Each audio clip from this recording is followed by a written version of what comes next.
এ দেখো, আগের দিন বলেছিলাম যে আমার গ্যাস শেষ হয়ে গেছে। যাই হোক, গ্যাসের টাকা হাতে নেই, গ্যাসের টাকা জোগাড় করার জন্য এই যে আমার এটা এক্সট্রা কাজ। মাসে একবার করে আসে একটা দিদিভাই ডাক্তার দেখাতে। যাই হোক, তাই তার বাড়িতেই কাজে যাই।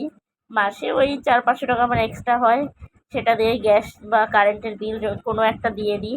যাই হোক, সেইটার জন্যই এই যে গ্যাস শেষ হয়ে গেছে, তাই দিদিভাই ফোন করলো, পর চলে গেলাম।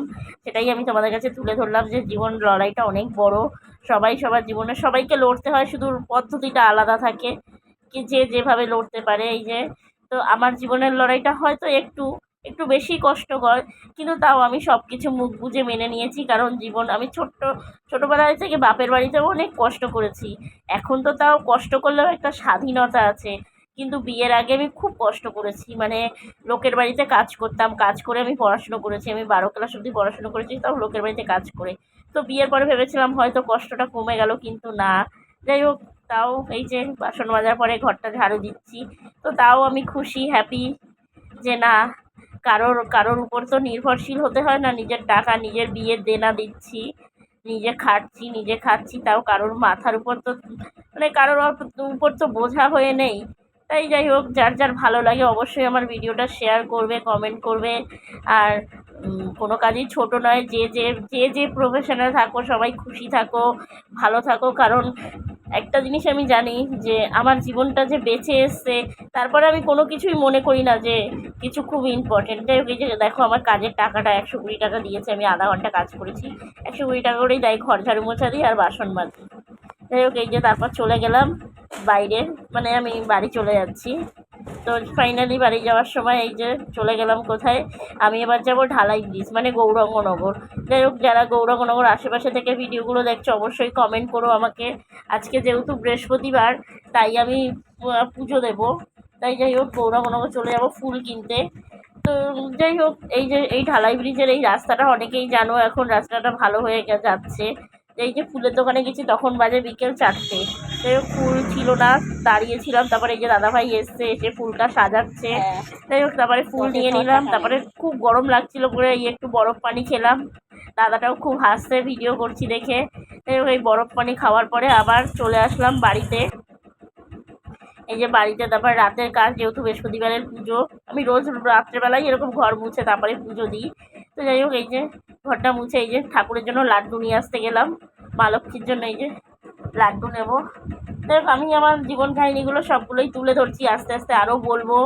যে বিয়ের পরে 2.5 বছর কীভাবে সহ্য করেছিলাম, সেগুলোও তুলে ধরবো।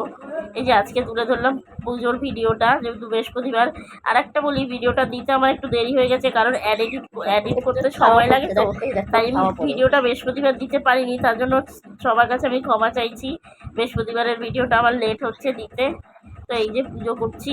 যাই হোক, আমি পুজোটা একটু খুব ভালোবাসি, আগাগোড়াই পুজোর মা লক্ষ্মী, মহাদেব, আমি এদেরকে খুব মানে মন থেকে মানি। এদেরকে সব কিছু আমি এদের উপর ছেড়ে দিই।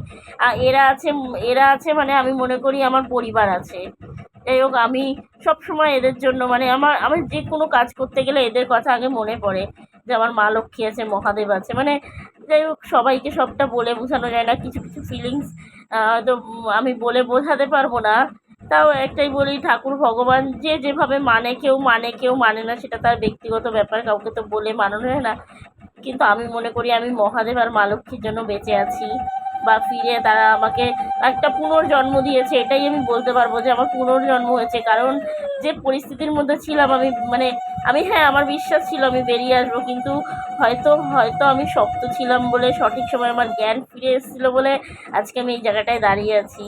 তো যাই হোক, আমি অসংখ্য অসংখ্য ধন্যবাদ জানাই আমার ইউটিউব চ্যানেলের যারা বন্ধুবান্ধব আছে, সবাই অবশ্যই আমার পাশে আছে, তাই আমি আজকে এই সব কথাগুলো শেয়ার করতে পারছি, বা আমার জীবন কাহিনিটা তুলে ধরতে পারছি। যাই হোক, তোমরাও সবাই ভালো থেকো, সুস্থ থেকো, এটাই বলবো।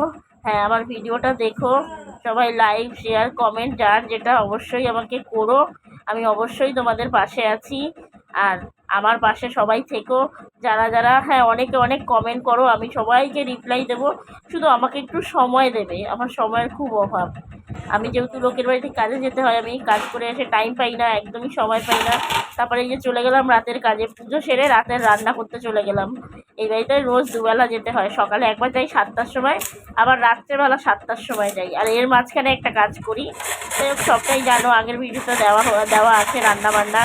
আমার সবসময় আমি যে কোনো কাজ না আমি হাসি মুখে করতে ভালোবাসি, তাহলে মনে করি কি কাজটা খুব সহজেই যেন হয়ে যায়, মুখটা হাসি থাকে। যাই হোক, এই যে রান্নাবান্নাটা চলছে, ভিডিওটা অনেক বড় হয়ে গেছে, সবাই একটু কষ্ট হবে দেখতে, তাও জানি, অবশ্যই তোমরা দেখো।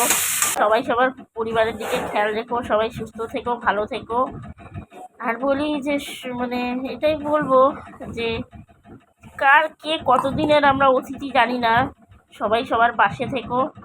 সবাই সবার সবাই সবাইকে মানে সবাই সবাই যদি সাপোর্ট করো, তাহলে কি বলো তো, সবাই একটা জায়গায় দাঁড়াতে পারি। তো এটাই আমি বলবো না। সবাই সুস্থ থাকো, ভালো থাকো, সবাই সবার পরিবারের সাথে হাসি খুশি থাকো। আমি হয়তো আমার পরিবারের সাথে থাকতে পারি না, কষ্ট হয় আমার, তাও এটাই বলবো যে যার পরিবারের সাথে আছো, যে সময়টুকু আছো, হাসি খুশি থাকো, আনন্দ থাকো। কারণ আমরা বলতে তো পারি না কার সাথে কখন কি হয়, কে কতদিনের অতিথি। তাই সবাই সুস্থ থাকো, ভালো থাকো, সবাই সবাই সবার খেয়াল রাখো। আর আমার ভিডিওটা একটু প্লিজ প্লিজ দেখো, শেয়ার করো, লাইক করো, কমেন্ট করো। আর সবাইকে ধন্যবাদ, অসংখ্য ধন্যবাদ।